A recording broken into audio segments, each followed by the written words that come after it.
Now recognize the gentlelady from Florida, Ms. Cammack. 5 minutes of questioning. Leave it to a gator to beat a dog.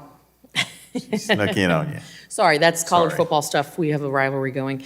Thank you, Mr. Chairman, for holding this very important hearing, and thank you, is it Whitty? Whitty, okay, just want to make sure I say that right, for appearing before us here today. So the April 3rd, 2024 Wall Street Journal article that my colleague, Representative Duncan, submitted for the record stated, quote, "Some who have taken loans from the company, United Health, to help with ongoing revenue shortfall say that they have felt pressured by United Health to make upbeat public statements about the support. Do you know if anyone at United Health, Optum, or Change Healthcare communicated to smaller providers seeking financial assistance that they should make positive or upbeat public statements about the company?"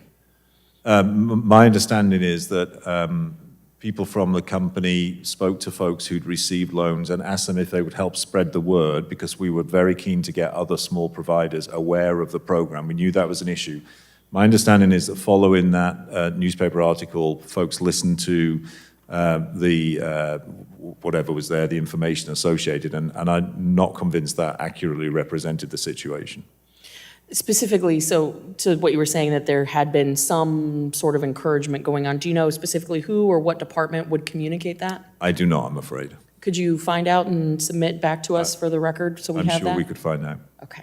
Are you aware if United Health made receiving a financial loan conditional or on a provider making a positive public statement about United Health? I've never heard anything like that, and that should not happen. I would be very disappointed if that had ever happened, and it, as far as I'm aware, is not part of any approval criteria.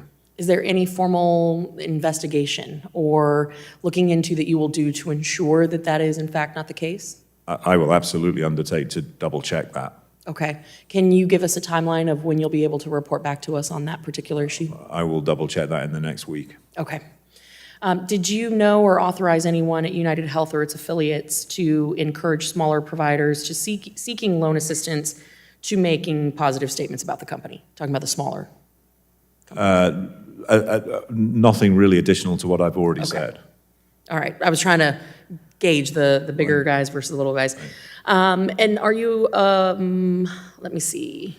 Can you confirm if this public reporting is true? Speaking about you didn't think that it was accurate, talking about that particular article, that another cybercriminal group splintered off from Black Cat and is threatening to release patient data from the February 21st incident. Is that true? So I am aware of a splinter group like that, which was making statements, I would say, up until the last couple of weeks or so, but I'm not aware of them still making statements. Okay. And aside from Black Cat, has there been any other cyber criminal that has threatened United Health or asked you to pay a ransom related to the data from the February 21st attack? Not further than what I've just said. Okay. All right. With that, Mr. Chairman, I have no further questions. I appreciate your testimony here today, and I yield.